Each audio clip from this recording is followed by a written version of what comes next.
ऐसे यहाँ पे देख सकते हैं पूरा सिलेबस वाइज क्वेश्चन आ रखा है। एक एक मार्क्स से भी नहीं, मैं कहती हूँ 0.25 मार्क्स से भी मेरिट बनती बिगड़ती है। ठीक है, तो ईच यूनिट आप लोगों की 30 marks. Hi everyone, welcome back to my channel. Hope so आप लोग अच्छे होंगे, अच्छे ढंग से तैयारी कर रहे होंगे। सो आज की वीडियो में हम लोग यूकेपीएससी द्वारा कंडक्ट होने वाले लेक्चरर बायोलॉजी के सिलेबस को डिकोड करेंगे। सो आज की वीडियो में हम लोग बायोलॉजी के पेपर 1 को देखेंगे और पेपर 1 में भी मेनली आप लोगों की क्या क्या यूनिट है, ठीक है, उन यूनिट के क्या क्या इंपॉर्टेंट टॉपिक्स हैं। वैसे मैंने आप लोगों से बोला है कि सारे ही टॉपिक इंपॉर्टेंट है, फिर भी जो मुझे इंपॉर्टेंट टॉपिक लगते हैं वो मैं यहाँ मेंशन कर दूंगी। बुक्स के बारे में भी पहले ही मेंशन कर दिया, लेकिन यहाँ फिर से मैं मेंशन कर दूंगी। इसके अलावा जो मोस्ट इंपॉर्टेंट चीज़ मुझे लगती है डिस्ट्रीब्यूशन ऑफ मार्क्स, यानी इसके अंदर जितनी भी यूनिट है, मान लीजिए पेपर 1 के अंदर आप लोगों की टोटल बायो की 4 यूनिट है, तो एक एक ईच यूनिट कितने मार्क्स कैरी कर सकती है उसका मैं यहाँ पे एक आइडिया लगाने की कोशिश करूंगी, ठीक है। इसके अलावा जो इंपॉर्टेंट टॉपिक है आप लोगों का पीवाईक्यू मैंने लास्ट वीडियो में बहुत अच्छे तरीके से बता रखे हैं, तो मैं इसको आज की वीडियो में नहीं मेंशन करूंगी कि पीवाईक्यू आप लोगों को कहाँ से सॉल्व करना है, ठीक है। और इसके अलावा जो लास्ट ईयर का आप लोगों का 2021 का पेपर है, मैं उसको भी यहाँ पे आप लोगों के साथ शो करूंगी, ठीक है। तो चलिए स्टार्ट करते हैं। तो आज की वीडियो में मैं सिर्फ और सिर्फ पेपर 1 के बारे में ही यहाँ पे डिस्कशन करूँगी, ठीक है। जैसे कि आप लोगों को पता है बायोलॉजी के आप लोगों के 2 पेपर होंगे, ठीक है। अभी हम बात कर रहे हैं पेपर 1 की। पेपर 1 में आप लोगों की टोटल 4 यूनिट है, ठीक है। मैं एक बार स्क्रॉल डाउन करके दिखा देती हूँ। सबसे पहले आप लोगों की ये वाली यूनिट है diversity in plants and animals, और नीचे जाएंगे फिर आपकी दूसरी यूनिट है इवोल्यूशन एंड बिहेवियर, तीसरी यूनिट है प्लांट एंड एनिमल फिजियोलॉजी, और चौथी यूनिट है आप लोगों की इकोलॉजी, ठीक है। तो ऐसे करके आपका पेपर फर्स्ट कंप्लीट हो जाएगा। सबसे पहले बात करते हैं यूनिट फर्स्ट से। यूनिट फर्स्ट को आप देखोगे तो इसके अंदर भी आप लोगों की सब यूनिट है, ठीक है, यानी 2 सब यूनिट है, ठीक है। एक है आपका डाइवर्सिटी इन प्लांट्स और दूसरा है आपका डाइवर्सिटी इन एनिमल, ठीक है। अब पहले बात करते हैं डाइवर्सिटी इन प्लांट्स के बारे में। जब आप लोग इसको देखोगे ना डाइवर्सिटी इन प्लांट, तो इसमें क्या क्या चीज़ें दी होंगी। इसमें दिया होगा आप लोगों का माइक्रोबायोलॉजी दिया होगा, ठीक है। माइक्रोबायोलॉजी क्या होता है, जैसे विरोइड्स और ये सब बैक्टीरिया वायरस इन सब के बारे में। उसके बाद आप लोगों को फंजाई दे रखा है, ठीक है। फंजाई के बाद में एल्गी किंगडम में यहाँ पे स्टार्ट हो जाएगा, एल्गी, ब्रायो, और फिर टेरिडो, जिम्नो, एनजीओ, ठीक है। इतना दे रखा है। यहाँ पे मैं एक बार आप लोगों को दिखा भी देती। देखिए यहाँ पे माइक्रोबायोलॉजी पूरी दे रखी है। उसके बाद ठीक है फंजाई दे रखी है। फंजाई के सारी आप लोगों की क्लासेस क्लासिफिकेशन वगैरह भी दे रखा है, ठीक है। डिसीज़ वगैरह भी दे रखी है, ठीक है। अगर आप फंजाई पढ़ लें तो सब कुछ उसके अंदर पढ़िए, जो भी डिसीज़ वगैरह दे रखी है, इन्फेक्शन दे रखा है वो भी पढ़िए, ठीक है। फिर और नीचे जाएंगे तो आप लोगों को क्या दे रखा है, एल्गी के बारे में दे रखा है। यहाँ पे देखिए एल्गी के बारे में दे रखा है। और नीचे जाएंगे आप लोग तो आप लोगों को यहाँ पे ब्रायो टेरिडो सबके बारे में दिखा होगा। देखो ब्रायो दे रखा है, टेरिडो दे रखा है, जिम्नो दे रखा है, और उसके बाद में एनजीओ भी दे रखा है, ठीक है। तो जितना मैं यहाँ पे लिख रही हूँ ये सारी ही चीज़ें इसमें शामिल है। इसके अलावा भी आप लोगों को क्या क्या पढ़ना है, यहीं पे आप लोगों का एम्ब्रियोलॉजी भी शामिल है।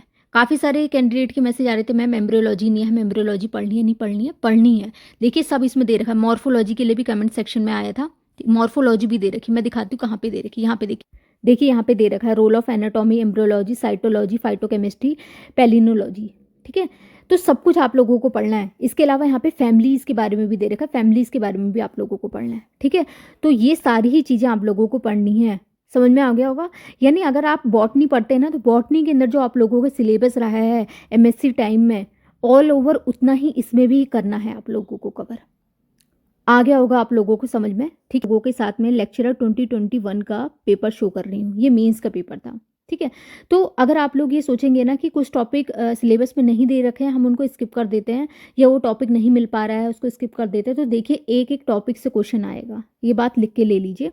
2021 में जो पेपर था वो 200 मार्क्स का था, तभी भी एक एक टॉपिक से क्वेश्चन कोशिश की गई थी कि लेने की, ठीक है। मैं यहाँ पे आप लोगों को दिखा देती हूँ। देखिए लाइकेन यूनिट फर्स्ट में आपका आ रहा है ना, क्वेश्चन आया है ना ये, ठीक है, कि किस स्ट्रक्चर, जो इनमें से कौन सी स्ट्रक्चर है जो सिर्फ और सिर्फ लाइकेन में पाई जाती है। आप लोग कमेंट सेक्शन में लिखिएगा, अगर आप लोगों को आता है इसका आंसर तो कमेंट सेक्शन में लिखिएगा। इसके अलावा देखिए एल्गी से क्वेश्चन आ रखा है, विरोइड्स यानी माइक्रोबायोलॉजी से क्वेश्चन आ रखा है। ऐसी क्वेश्चन नंबर 22 पूछा गया है, सेल वॉल पेप्टाइडोग्लाइकन की किसकी बनी होती है, तो ये भी आप लोगों का माइक्रोबायोलॉजी से क्वेश्चन हो गया, ठीक है। नीचे जाएंगे तो फिर ये देखिए ब्रायो टेरिडो दोनों को ही मिला के क्वेश्चन पूछ लिया गया है। सीरीज वाइज नहीं लग रहा है आपको? पहले लाइकेन आया, ठीक है, या माइक्रोबायोलॉजी आई, उसके बाद एल्गी, ब्रायो, टेरिडो, ठीक है। ऐसे क्वेश्चन नंबर 24 देखेंगे तो यहाँ पे प्लांट की कैरेक्टरिस्टिक्स देख के पूछ रखा है कि किस फाइलम का होगा, ठीक है। एल्गी का देखिए फिर से क्वेश्चन आ गया। हॉर्स टेल किससे बिलोंग करता है, ये भी आपका उसी से हो गया, ठीक है। जिम्नोस्पर्म का फिर क्वेश्चन आ गया। और नीचे जाएंगे तो देखिए यहाँ पे पूछ रखा है फूड पॉइजनिंग किसकी वजह से होती है, तो यहाँ पे बैक्टीरिया के नेम दे दिए हैं, ठीक है। बैक्टीरिया की इकोनॉमिक इंपॉर्टेंस अगर दे रखी है तो वो भी आप लोगों को पढ़नी है। एल्गी की दे रखी है, एल्गी की भी इकोनॉमिक इंपॉर्टेंस पढ़नी है, ठीक है। ऑल ओवर सब कुछ पढ़ना है। जैसे मान लीजिए अगर आप लोग एल्गी पढ़ लें तो एल्गी कुछ कुछ इंपॉर्टेंट एल्गीज होते हैं, जैसे पैरासिटिक एल्गी होते हैं, ठीक है, उनके बारे में पढ़ लीजिए। या एल्गी में क्लोरोफिल ए, क्लोरोफिल सी, ये सब किस में पाया जाता है वो पता होना चाहिए। इसकी जितनी भी इकोनॉमिक इंपॉर्टेंस है वो जरूर पता होनी चाहिए। ऐसी फंजाई से कुछ कुछ से डिसीज़ होती है वो आप लोगों को जरूर पता होना चाहिए, ठीक है। और नीचे जाएंगे आप लोग, क्वेश्चन नंबर 9 देखिए आप लोग। यहाँ पे भी आप लोगों को पूछ रखा है कि कौन से टाइप का बैक्टीरिया होगा जिसमें एक ही फ्लैजिलम पाया जाएगा। और नीचे जाएंगे गायनोशियम के बारे में पूछ रखा है। अब देखिए यहाँ पे फेबिसी फैमिली से क्वेश्चन आ गया है, ठीक है। फैमिलीज के कैरेक्टर दिए होंगे और उनसे क्वेश्चन पूछ लिया गया है, ठीक है। यहाँ पे पूछ रखा है पैक्टोज जो होता है किसकी सेल वॉल में पाया जाता है। अब देखिए यहाँ पे एग्जांपल दे रखे हैं आपको, साइकस यानी जिम्नोस्पर्म का एग्जांपल दे रखा है, फंजाई का एग्जांपल दे रखे हैं। ऐसे और नीचे जाएंगे तो ये भी देखिए फाइलम से क्वेश्चन दे रखे हैं। मैं इसका जो पेपर होगा ये टेलीग्राम ग्रुप में डाल दूंगी। और नीचे जाएंगे 35, ये भी आपका उसी से, लेट ब्लाइट ऑफ पोटैटो। अभी मैंने बताया था आप लोगों को कि फंजाई के जो डिसीज वगैरह होते हैं वो इंपॉर्टेंट है, वो आपको पढ़ने ही पढ़ने हैं। एल्गी से भी क्वेश्चन आ रखा है, ठीक है। Wheat, yellow rust of wheat किसकी वजह से होता है, ठीक है, तो डिसीज वगैरह से क्वेश्चन आ रखे हैं। ऐसे ही करते जाएंगे ना आप लोग। अगर क्वेश्चन नंबर 13 से जैसे मैं आपको दिखा रही थी, तो 13 से लेके 44 तक जो क्वेश्चन है आप लोगों के यूनिट फर्स्ट के सब यूनिट 1 से ही है, ठीक है, यानी डाइवर्सिटी इन प्लांट्स से। अब करना कहाँ से, सेम ये एनसीईआरटी की बुक है, एनसीईआरटी 11th की बुक है। इसमें अगर आप लोग देखेंगे तो यूनिट फर्स्ट में आपको लिविंग वर्ड दे रखा है, बायोलॉजिकल क्लासिफिकेशन दे रखा है, इसी के अंदर आप लोगों के वायरस और फंजाई वगैरह के बारे में दे रखा है, ठीक है।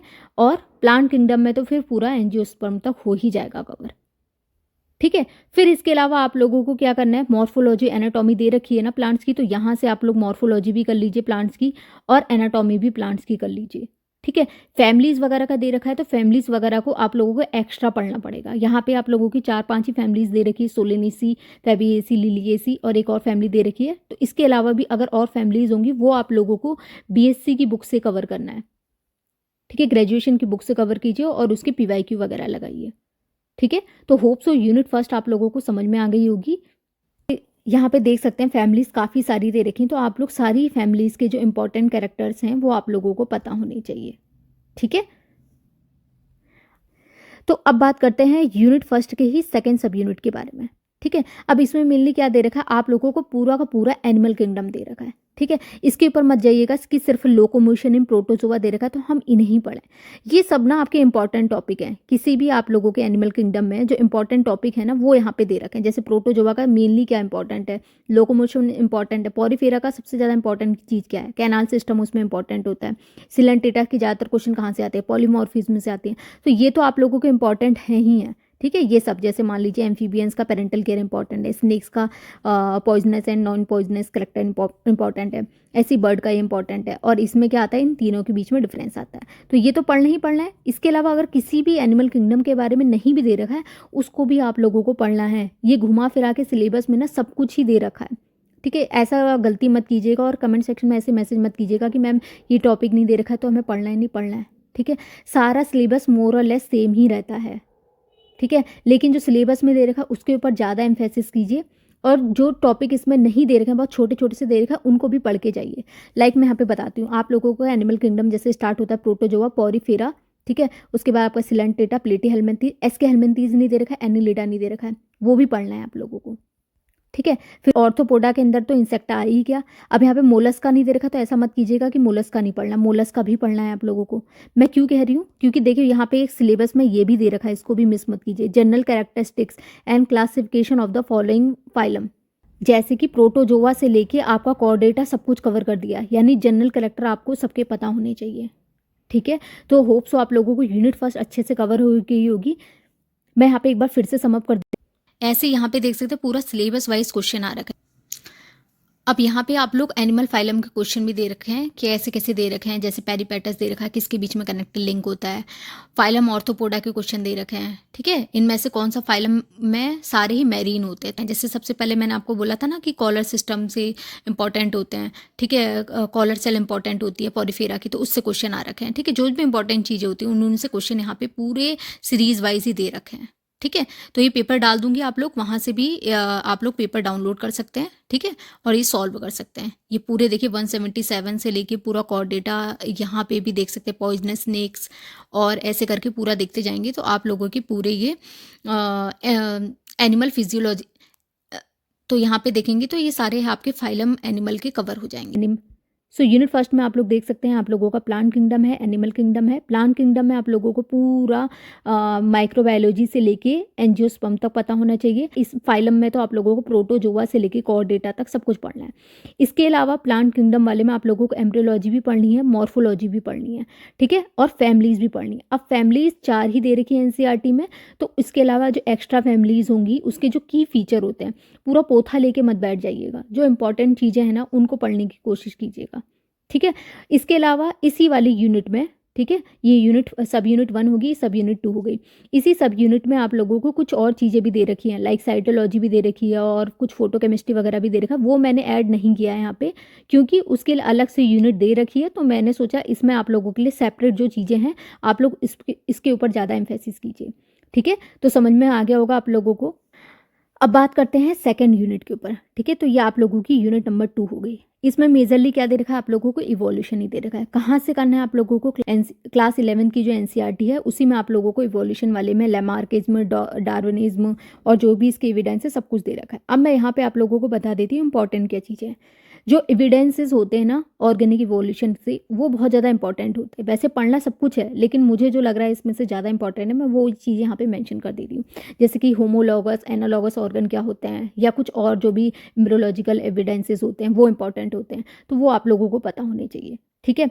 इसके अलावा फिर सेकंड जो इसकी सब यूनिट है इसमें क्या दे रखा है, जो भी आप लोगों की इवोल्यूशन हुआ है, जो भी थ्योरीज वगैरह आया रखी हैं, ओरिजिन किस किस चीज़ का कब हुआ है, ये चीज़ें दे रखी हैं। तो इसमें आप लोगों को क्या पता होना चाहिए, एम्फीबियन सबसे पहले कब आए, ठीक है, मोलस्क सबसे पहले कब आए, ठीक है, फिशेस ऑफ एज किसे कहा जाता है, समझ में आ गया होगा आप लोगों को। तो ये सब चीज़ें आप लोगों को पता होना चाहिए। इसमें क्या क्या दे रखा है, जियोलॉजिकल टाइम स्केल। अच्छा, ये वाली चीज़ ना यहाँ पे आ जाएगी आप लोगों की जियोलॉजिकल टाइम स्केल में, ठीक है। मेजर इवेंट्स कौन कौन से हुए हैं, ठीक है। तो इसमें आप लोगों को एम्फीबियन, फिशेस का बहुत ज़्यादा पूछा जाता है, स्नेक्स का, ह्यूमंस का, ठीक है, कब उनका टाइम स्केल कब था, ये चीज़ें पता होनी चाहिए। इसके अलावा आप लोगों को क्या पता होना चाहिए, इवोल्यूशन ऑफ मैन, इससे बहुत सारे क्वेश्चन आते हैं। हॉर्स का भी पढ़ के जाइएगा, हो सकता है क्वेश्चन आ जाए।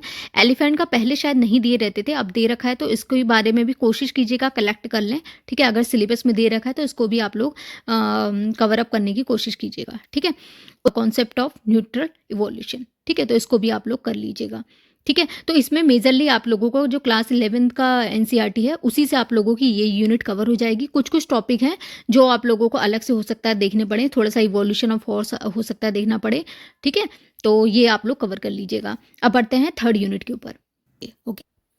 अब बात करें यूनिट थर्ड के बारे में, तो यूनिट थर्ड में भी आपकी 2 सब यूनिट है। पहला है प्लांट फिजियोलॉजी और दूसरा है एनिमल फिजियोलॉजी, ठीक है।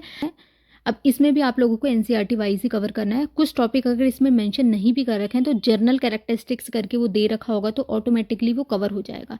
जैसे कि आप लोग एनसीईआरटी पढ़ेंगे, सबसे पहले ट्रांसपोर्ट सिस्टम दे रखा है, ठीक है। तो ट्रांसपोर्ट सिस्टम के अंतर्गत ही ये सारे सब टॉपिक हैं, ठीक है।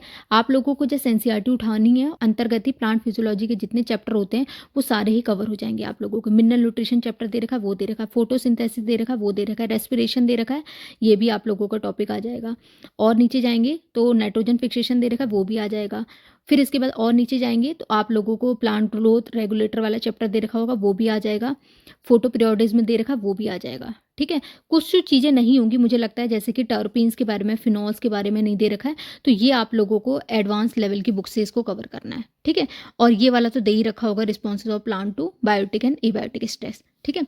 तो ये पूरा का पूरा आप लोगों का एनसीईआरटी से कवर हो जाएगा। मैं एक बार आप लोगों को शो करा दे रही हूँ।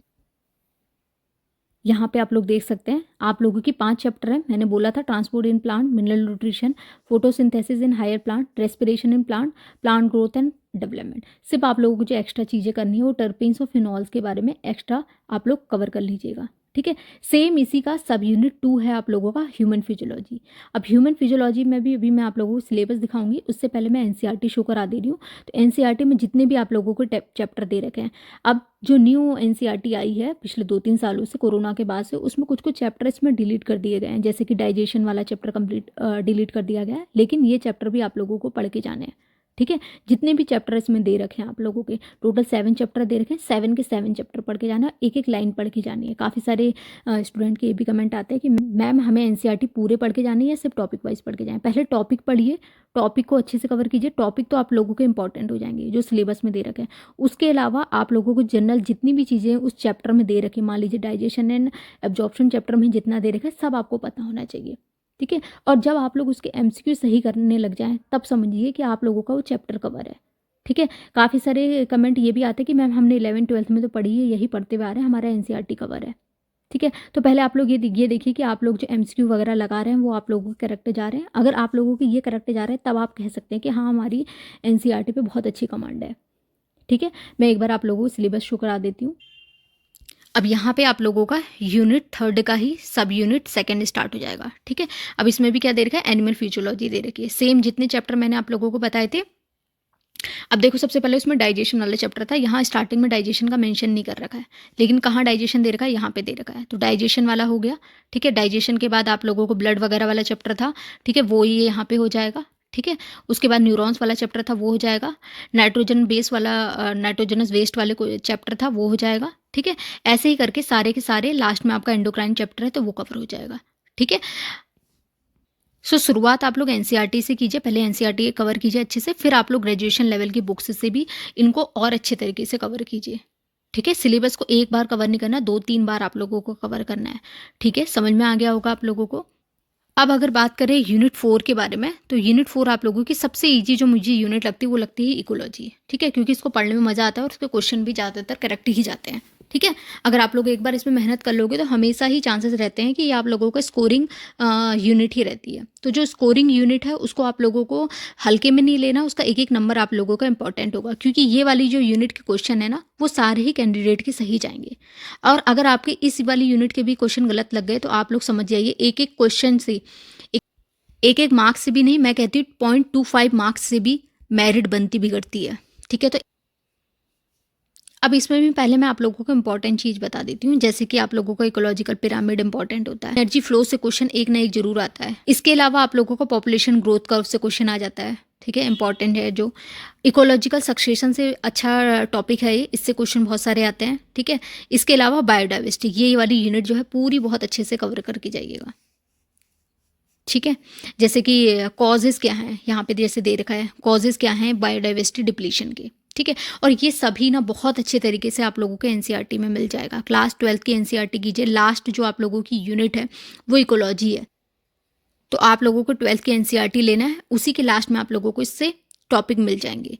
और इसके अलावा फिर इसके एमसीक्यू भी सॉल्व करनी है। तो यहाँ पे मैंने पार्ट 1 को 4 भागों में डिवाइड कर दिया है, ऐसी आप लोगों की ये 4 यूनिट हैं, ठीक है। फर्स्ट वाली जो यूनिट है वो आप लोगों की है diversity of plants and animals, second है आप लोगों की इवोल्यूशन, और थर्ड है physiology of animal and plant, और फोर्थ है आप लोगों की इकोलॉजी। तो मुझे लगता है कि इवोल्यूशन और इकोलॉजी इसको आप लोग अपना ईजी वाली यूनिट में कंसीडर कीजिए, ठीक है। और ये दोनों जो हो जाएंगी वो आप लोगों की टफ यूनिट में कंसीडर हो जाएंगी, ठीक है। तो 2 यूनिट साथ में लेके आप लोग पढ़ सकते हैं, इससे क्या होगा आप लोगों को बोरियत नहीं होगी, क्योंकि देखिए आप लोगों को एक ही सब्जेक्ट पढ़ना है, ठीक है, बायो और सिर्फ बायो, ठीक है। और उसमें अच्छे से कमांड करनी है तो क्या करनी है आप लोग, एक इजी सब्जेक्ट को लीजिए और एक थोड़ा टफ सब्जेक्ट को लीजिए, ठीक है, जिसको करने में आप लोगों को मेहनत करनी पड़े, ठीक है। और उसी के अकॉर्डिंग अपना टाइम टेबल बनाइए। नेक्स्ट वीडियो में मैं आप लोगों को टाइम टेबल से रिलेटेड एक वीडियो होगी जो ऑल सब्जेक्ट के लिए होगी, बायोलॉजी के अलावा सभी सारे सब्जेक्ट के कैंडिडेट उसको फॉलोअप कर सकते हैं, ठीक है।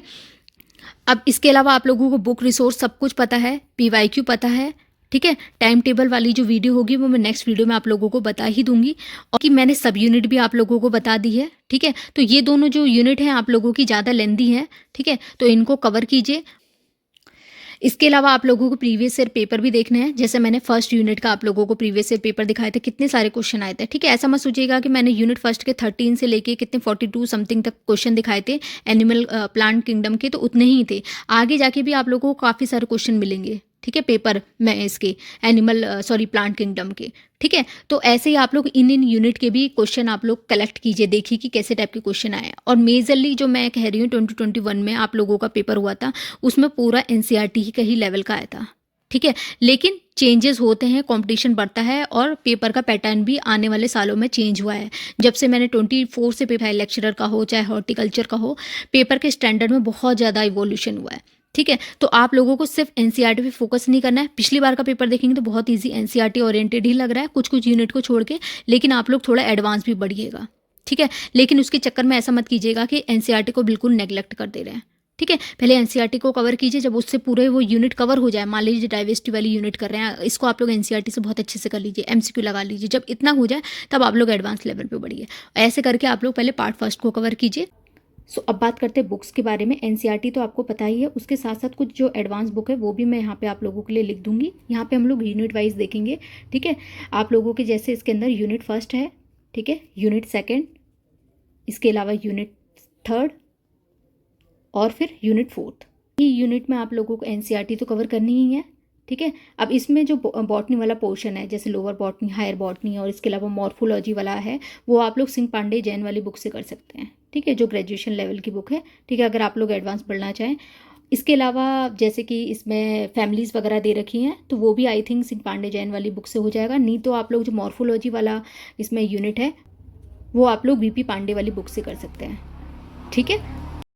इसके अलावा भी बॉटनी में अगर आप लोगों को कुछ टॉपिक अगर नहीं मिल पा रहा होगा, तो जो ग्रेजुएशन में आप लोगों ने एक और बुक पढ़ी होगी एमपी कौशिक की, ठीक है, तो वो भी आप लोग देख सकते हैं। अब इन सारी बुक को आप लोगों को खरीदने की ज़रूरत नहीं है। मैंने भी इनमें से एक भी बुक को नहीं खरीदा था, मैं अपने पर्सनल एक्सपीरियंस आपको बता रही हूँ, ठीक है। आप लोगों को क्या करेंगे, रैंडमली आप लोग टेलीग्राम वगैरह में जाएंगे ना, तो जस्ट इसके आप लोगों को पेजेस वगैरह, पीडीएफ वगैरह पेजेस की मिल जाती है, तो इसके लिए पूरा पोथा खरीदने की ज़रूरत नहीं है, ठीक है। थोड़ी स्मार्ट स्टडी कीजिए। आप लोग पूछते हैं कि मैम हमें डिटेल वाला रिसोर्सेज बताइए, तो मैं अपनी कन्वीनियंस के अकॉर्डिंग जो मुझे लगता है कि ऑथेंटिक है, जहाँ से आप लोगों को हेल्प मिलेगी, वो मैं यहाँ पे लिख दे रही हूँ आप लोगों के लिए, ठीक है। आप लोग किसी का कोर्स वगैरह भी ले सकते हैं अगर आप लोगों को बेनिफिशियल लगे, और अगर बुक की हेल्प लेना चाहे तो मैं यहाँ पे मेंशन कर दिया। सेम ऐसे ही आप लोगों का लोअर फाइलम से हायर फाइलम जो जूलॉजी वाला पोर्शन है, उसके लिए आप लोग क्या कर सकते हैं, आरएल कोटपाल लेंगे, उसी से बहुत अच्छा हो जाएगा, ठीक है। अब मैं इसके लिए भी आप लोगों को कहूँगी कि बुक लेने की ज़रूरत नहीं है। अगर किसी के पास है तो वेल एंड गुड, अगर नहीं है तो आप लोगों को टेलीग्राम वगैरह में ही कहीं सर्च वगैरह करेंगे ना, तो पूरी मेरे ख्याल से पीडीएफ वगैरह भी दे रखी है आरएल कोटपाल की, ठीक है। अगर मेरे पास कहीं अवेलेबल होगी तो मैं आप लोगों को इसकी आरएल कोटपाल की पीडीएफ जो है अपने टेलीग्राम ग्रुप में डाल दूंगी, ठीक है। तो आप लोग टेलीग्राम ग्रुप भी ज्वाइन कर लीजिएगा, ठीक है। तो आप लोगों की यूनिट फर्स्ट ऐसे ही करके पूरी कवर हो जाएगी, ओके। फिर बात करते हैं यूनिट सेकंड की। यूनिट सेकंड जो है आप लोगों का टोटली एनसीईआरटी वाला ही है। क्या है, आप लोगों का इवोल्यूशन है, तो इवोल्यूशन आप लोग पूरा उसी से कर लीजिए। बस मैं आप लोगों से कहूँगी इवोल्यूशन ऑफ मैन और हॉर्स वाला है, वो थोड़ा डिटेल में पढ़ लीजिए। अगर कुछ कुछ टॉपिक अलग से आ रहे हैं तो वो आप लोग डिटेल में पढ़ लीजिए, और इसके एमसीक्यू वगैरह अच्छे से प्रैक्टिस कर लीजिए। एमसीक्यू तो मैं बार बार बोल ही रही हूँ, आप लोगों को सबके ही एमसीक्यू सॉल्व करना है। यूनिट थर्ड की बात करी जाए ना, तो ये भी बहुत लेंदी यूनिट है। इसमें आप लोगों का पहले प्लांट फिजियोलॉजी है और इसके अलावा फिर एनिमल फिजियोलॉजी है। ये दोनों ही सब यूनिट एनसीईआरटी में वेल एक्सप्लेन्ड हैं, ठीक है। तो आप लोग पहले एनसीईआरटी से कीजिए और इसकी बहुत वैरायटी ऑफ एमसीक्यू कीजिए, उसी से मुझे लगता है कि आपका ये यूनिट जो है वो कवर हो जाएगी, ठीक है। अगर स्मार्ट स्टडी करनी है तो मैं आप लोगों को पर्सनली प्रेफर करूँगी कि यूनिट थर्ड के लिए आप लोग कोई बुक वगैरह मत लीजिए, ठीक है। आप लोग क्या कर सकते हैं, हाँ, अगर थोड़ा और एडवांस लेवल पे पढ़ना चाहे तो किसी वाईटी सोर्स में किसी ने अच्छे ढंग से आप लोगों को प्लांट फिजियोलॉजी, एनिमल फिजियोलॉजी करा रखी हो, तो वहाँ से आप लोग देख के उसको और एडवांस लेवल का कवर कर सकते हैं। लेकिन फर्स्ट आप लोग एनसीईआरटी से कीजिए। एनसीईआरटी से कवर करने में आप लोगों को बहुत टाइम लग जाएगा। प्लांट फिजियोलॉजी की भी अगर आप लोग यूनिट देखेंगे तो I think 5 unit plant physiology की दे रखी है, एनिमल फिजियोलॉजी की भी 7 यूनिट दे रखी है, ठीक है। इसके एमसीक्यू लगाएंगे तो बहुत टाइम इसी में कंज्यूम हो जाएगा। उसके अलावा कुछ एडवांस टॉपिक, इंपॉर्टेंट टॉपिक्स आप लोगों को लगते हैं आप लोगों को स्क्रीनिंग करना आना चाहिए कि आप लोगों के लिए क्या नॉर्मल टॉपिक है और क्या इंपॉर्टेंट टॉपिक है। ठीक है, तो आप लोगों को कुछ भी इंपॉर्टेंट टॉपिक लगता है, कुछ भी इंपॉर्टेंट पॉइंट लगता है, तो आप लोग अपने नोट्स में उसको ऐड ऑन कर लीजिए। कभी भी आप लोग जो नोट्स वगैरह बना रहे हैं, पढ़ रहे हैं, यूनिट फर्स्ट पढ़ रहे हैं, तो उसमें भी पीछे के साइड में आप लोग 4-5 पेज छोड़ दीजिए जहाँ पे भी नोट्स बना रहे हैं, ताकि जो भी आप लोगों के इंपॉर्टेंट पॉइंट्स कहीं से भी आप लोगों को कलेक्ट होते हैं तो उसको आप लोग ऐड ऑन करते रहें। सेम ऐसे ही यूनिट थर्ड में भी आप लोग कीजिए, पहले एनसीईआरटी से कवर कीजिए, अगर उसके नोट्स वगैरह बना रहे हैं नोट्स बनाइए और 4-5 पेज छोड़ दीजिए, ताकि आप लोगों को बाद में कहीं भी किसी रिसोर्सेज से जब आप लोग रिवीजन करें, ठीक है, तब आप लोग क्या कर सकते हैं, उसमें इंपॉर्टेंट पॉइंट ऐड ऑन कर सकते हैं। ठीक है, अब यूनिट 4 की बात करी जाए तो ये आप लोगों की इकोलॉजी है। ठीक है, इकोलॉजी भी बहुत अच्छे तरीके से एनसीईआरटी में दे रखा है। इकोलॉजी में मुझे याद आ रहा है कि इसके 1-2 चैप्टर शायद न्यू एनसीईआरटी में डिलीट कर दिए गए हैं, तो आप लोग पुरानी वाली एनसीईआरटी से पढ़िएगा, 2019 से पहले वाली। ठीक है, ताकि सारे चैप्टर उससे कर सकें। और अगर आप लोग ग्रेजुएशन लेवल की कोई बुक पूछेंगे तो आप लोग पीडी शर्मा की बुक आती थी ग्रेजुएशन टाइम में, मुझे याद आ रहा है, अच्छी थी वो, तो आप लोग इकोलॉजी की वो बुक भी रेफ़र कर सकते हैं। ठीक है, तो बुक्स से रिलेटेड आप लोगों के सारे डाउट जो होंगे वो क्लियर हो गए होंगे मुझे लगता है। ठीक है, अब बात करते हैं एमसीक्यू की। So as you know, paper first आप लोगों का 150 मार्क्स का है टोटल। ठीक है, और अभी जो पेपर सेकंड होगा मैं वो बाद में एक्सप्लेन करूँगी। अब अगर 150 मार्क्स के हिसाब से देखा जाए तो ईच यूनिट आप लोगों की 30 मार्क्स की होनी चाहिए। ठीक है, यानी एक एक यूनिट से आप लोगों के 30 मार्क्स के क्वेश्चन आएंगे। लेकिन जो यूनिट सेकंड है आप लोगों की और यूनिट फोर्थ है, इसमें जो नंबर ऑफ टॉपिक्स हैं और जो कंटेंट है वो बहुत ज़्यादा ईजी है, तो मुझे लगता है इससे क्वेश्चन आप लोगों के कम आएंगे। ठीक है, कितने कम आएंगे मैं क्लियर कट नहीं बोल सकती हूँ, लेकिन कम आएंगे। ठीक है, तो आप लोग नियर बाई इसके आइडिया लगा सकते हैं कि 20 मार्क्स के क्वेश्चन इससे आने चाहिए और लगभग 40 मार्क्स के क्वेश्चन यूनिट फर्स्ट और यूनिट सेकंड से आने चाहिए। यहाँ तक कि मुझे लगता है कि 40 से भी ज़्यादा क्वेश्चन इससे आने चाहिए, लेकिन आप लोग अपने सेफ साइड के लिए ऐसा समझ सकते हैं कि आप लोगों को ज़्यादा एम्फेसिस करना है यूनिट फर्स्ट और यूनिट थर्ड पे, और यूनिट सेकंड और यूनिट फोर्थ पे नंबर ऑफ क्वेश्चन जितने आएंगे वो मैंने वहाँ मेंशन कर दिए हैं। ठीक है, तो होप सो ये भी आप लोगों को कन्फ्यूजन जो है वो क्लियर हो गया होगा। इसके अलावा अगर आप लोगों की और भी कोई क्वेरी होगी तो नीचे कमेंट सेक्शन में लिख दीजिएगा, मैं पेपर जो है टेलीग्राम ग्रुप में डाल दूंगी। मिलेंगे नेक्स्ट वीडियो में एक नई इन्फॉर्मेशन के साथ। आज की वीडियो में बस इतना ही। Thank you so much for this video.